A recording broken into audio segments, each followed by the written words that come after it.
So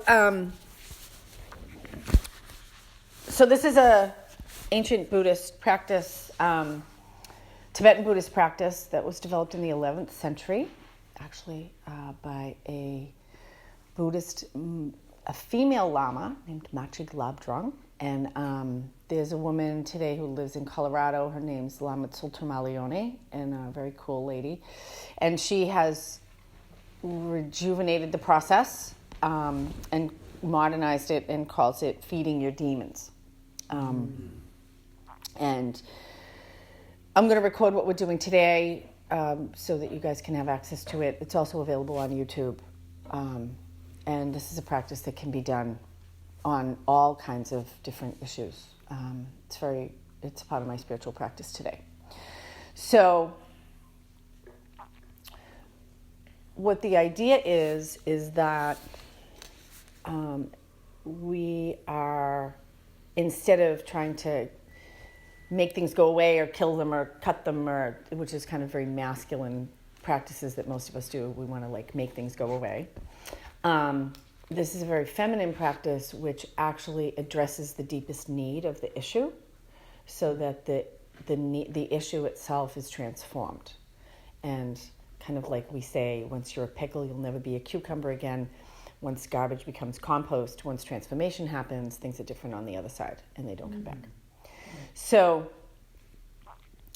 often we spend our time trying to avoid these things that are painful. And actually what we're going to do is we're going to try to really get clear and curious about it, and we're going to bring it up and even turn the volume up on it so that we can bring healing to it. Is this the bringing the guided tea? There was in one of the practices where there was the devil or whatever, and you were supposed to invite him to tea? That's not what this is. Okay. I don't know what that is. But, okay. Okay. But if we want to have tea with the devil, maybe we can do that later this afternoon. That'll be after lunch. Tea with the devil with Julie. Okay? We'll talk about how to do that. We don't fight fire with fire. We don't fight fire with water. We fight fire with gasoline. There you go. So, you will be asked to stand up twice in this process and face where you're sitting now. And so I'll guide you through that, but just know that that's going to happen. And I don't know if I'm going to say too much more than that. We're going to do a little body mindfulness, and then just kind of follow as best you can with what I have to say and see what comes up. And okay. Okay, so bring your awareness into your body. You might want to close your eyes. If you want to leave your eyes open, just maybe have a soft focus on the floor in front of you. And just take a minute to really come into your body. Notice where your feet are. Notice where your hands are. Notice where your head is. And perhaps bring your awareness to your breath as we begin to take a journey inward to connect and release whatever wants to happen for our own highest good right now.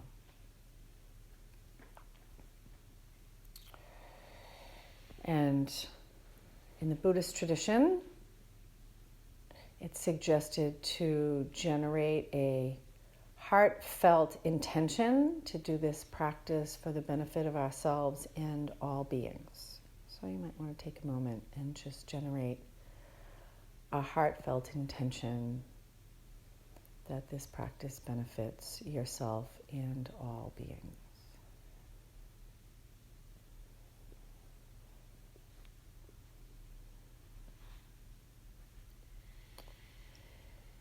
And so we were talking about self-judgment and the difficulties and destruction that can cause.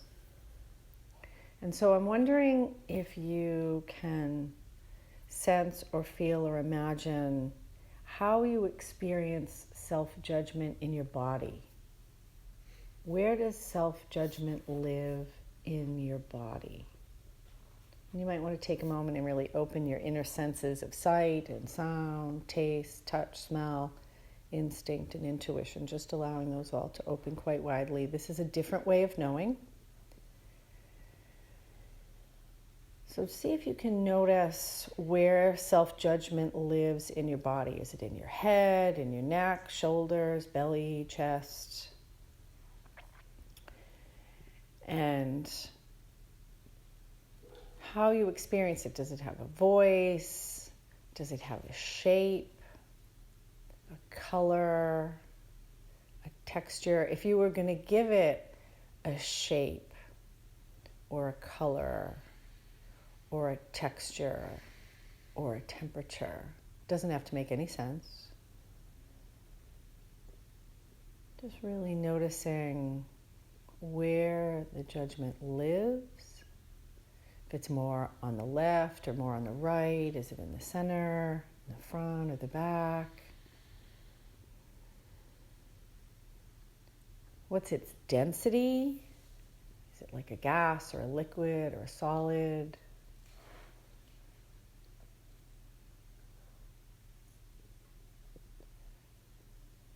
And I'm wondering, as you become aware of this self-judgment or criticism or perfectionism in your body, and as I use those different terms, self-criticism or perfectionism, see if you can notice if there's any shift in your awareness of where it lives in your body. Does it grow or change, or do you notice it in another place in your body that you weren't aware of before with those other words? Self-judgment, self-criticism, perfectionism. And so if you can bring your awareness to that, whatever that shape, that color, that temperature, that sound, that texture.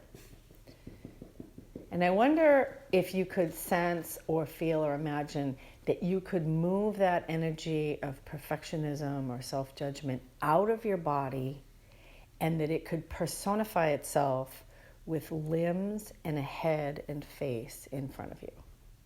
So we're going to take the energy of perfectionism, criticism, and we're going to move it out of our body, and it's going to personify itself with limbs and a head and face in front of you. Moving that energy out of your body, personifying it in front of you. And notice what size it is. How big is it? Doesn't have to make any sense. How big is it? Does it have a gender? It might not. Do you sense that it has a gender? As it takes on a more concrete form, a form that you might be able to be more aware of, I'm wondering if you can notice what the covering of its body is. Does it have a color, a texture?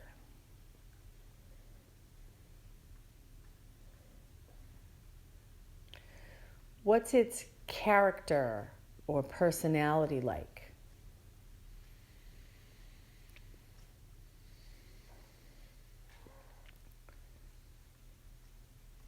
And if you can bring your awareness to its face and sense or feel or imagine that it had eyes, what's the look in its eyes?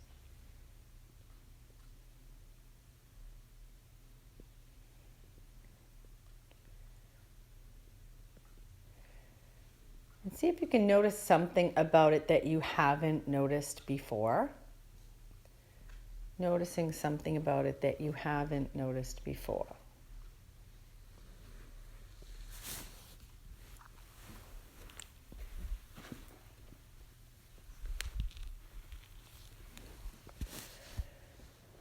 And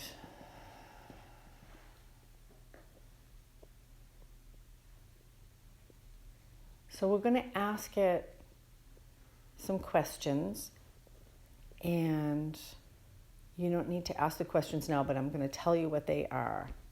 So the questions are, what do you want? What do you really need? And how will you feel if you get what you really need? And so now, keeping your eyes shut as best you can, you want to keep your awareness inside as best you can. See if you can stand up and step into the energy of this perfectionism or this self-critic. So you want to step into that energy. You might even take the posture of it. See what it feels like to be, and you face yourself where you were sitting. And see if you can take a moment, notice how it feels to be in that energy. And I wonder how your ordinary self looks from this perspective. How does the critic or the judge see you?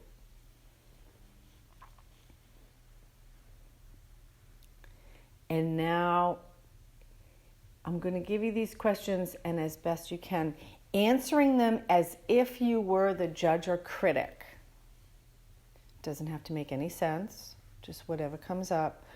What I want is,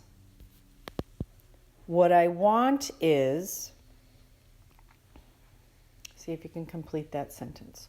What I want is,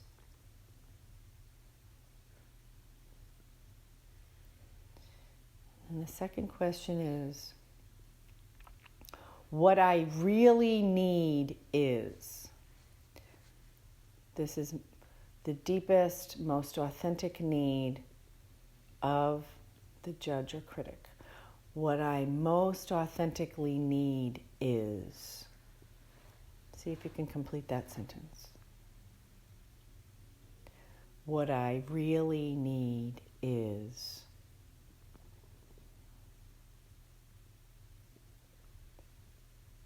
And then, how I will feel if I get what I really need is. See if you can complete that sentence. How I will feel if I get what I really need is. Just whatever comes up. Doesn't have to make any sense. How I will feel if I get my deepest need met is.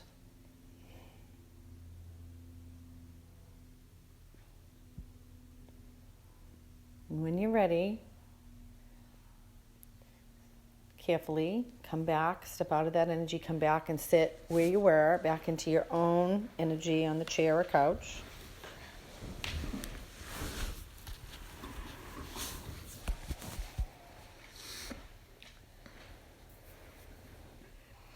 If you connected with a guide or a teacher last night, you might want to take a moment and call them into the room and notice where they are in relation to you. Or if you have another aspect of higher power that you like to work with, you're welcome to call that in as well. But it's not necessary.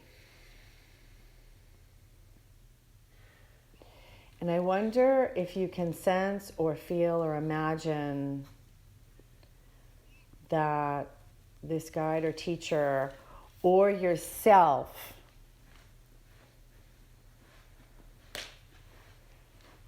can generate a nectar or an elixir from your body that is exactly what the critic or the judge really needs. That there's a nectar or an elixir that gets generated. Your body might dissolve and generate it. It might pour out of your heart or your hands or your eyes. It might come from your guide or teacher or aspect of higher power. That there's a nectar or an elixir that gets generated that's exactly the quality of what the critic or the judge authentically needs. And see if you can notice what the quality of that nectar or elixir is. If it has a color, what its viscosity is. And it moves toward the critic or the judge, and they're able to receive it or take it up.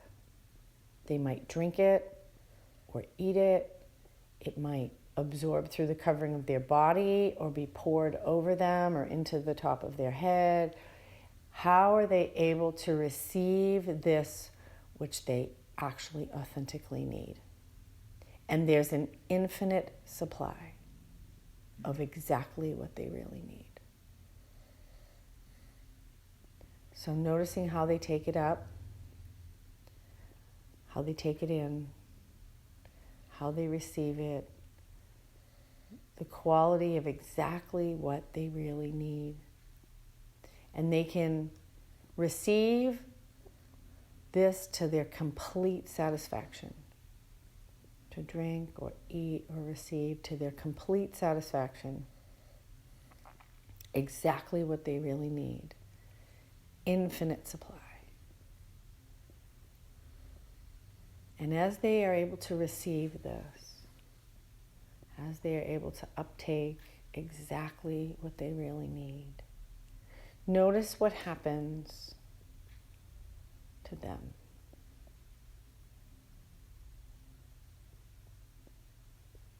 Do they change? Do they become? Do they change size? Do they change quality? Do they change form? Do they dissolve? What happens to them as they receive exactly what they really need? And being able to receive, to drink, to eat, to their complete satisfaction. An infinite supply.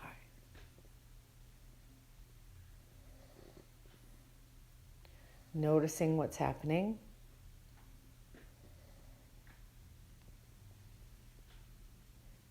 What happens to the critic or judge as it receives exactly what it really most deeply needs?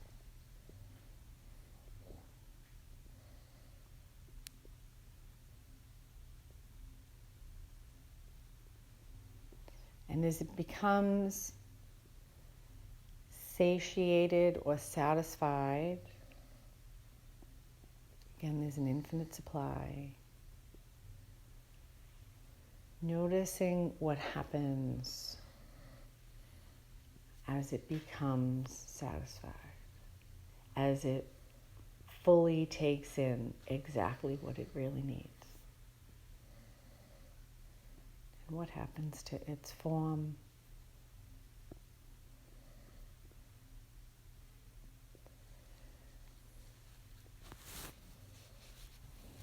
And then we want to ask it a question. So, if it has changed form, we're going to ask it a question. If it has dissolved or disappeared, we're going to ask the question in a slightly different way. So we want to ask for an ally to appear. A helper, an ally to appear. If the critic or the judge has changed form, we want to ask, are you my ally?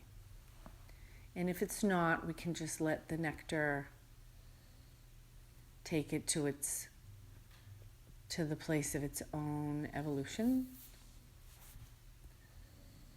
If it is the ally, we're going to notice its form. If it disappeared, we want to ask for the ally to appear.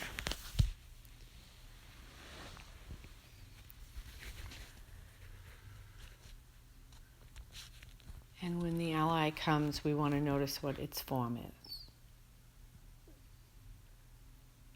It doesn't have to make any sense.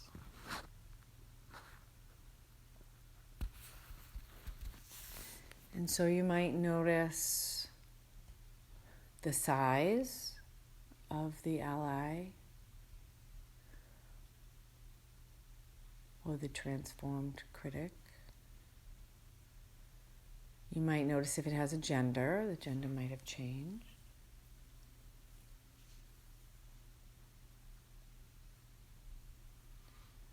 notice what the covering of its body is, what its density is.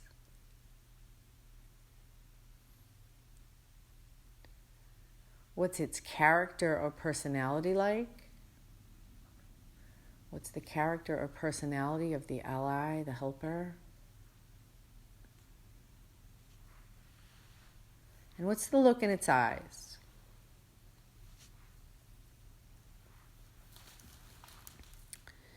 And now I'm wondering if you can stand up again and step into the energy of the ally or helper.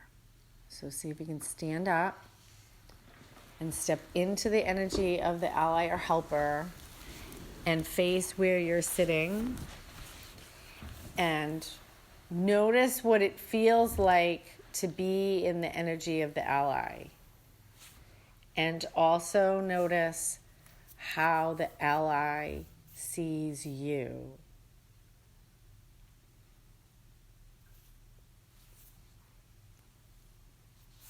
How do you look in your ordinary self to the ally? And then we want to ask the ally some questions, and you're going to finish these sentences as if you were the ally. How I will help you is, finish that sentence.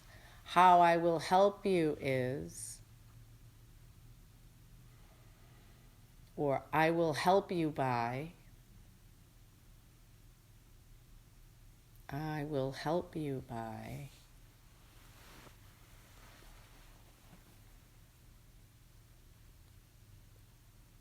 And the next sentence to be completed, I will protect you by. Doesn't have to make any sense. I will protect you by.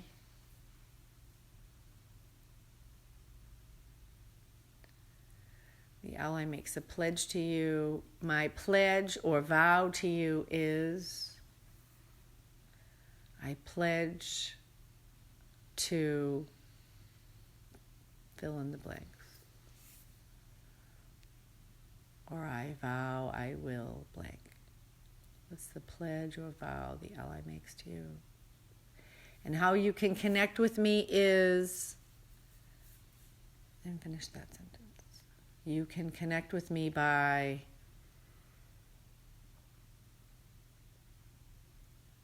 and when you're ready, come back into your regular seat again. With the ally in front of you. And I wonder if you can sense or feel or imagine that the energy of the ally pours into your body. That the ally is offering their life energy to help you. The ally pours energy into your body. It may enter into your heart or through your eyes or the top of your head or your belly. And the energy of the ally flows all the way down to the soles of your feet and the tips of your fingers and the top of your head. To every system, every organ, every cell of your body. Receiving from the ally.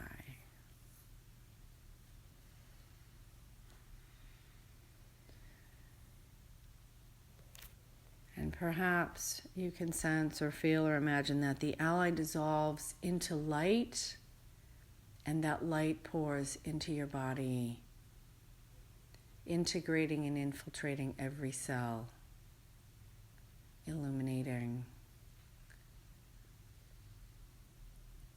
transforming, healing. And that then your body dissolves into light.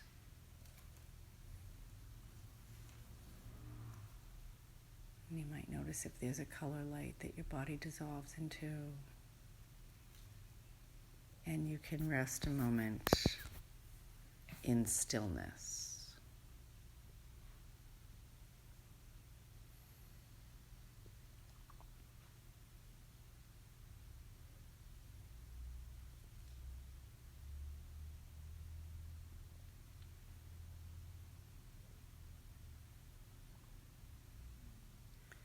And when you're ready, bring your awareness back into your body.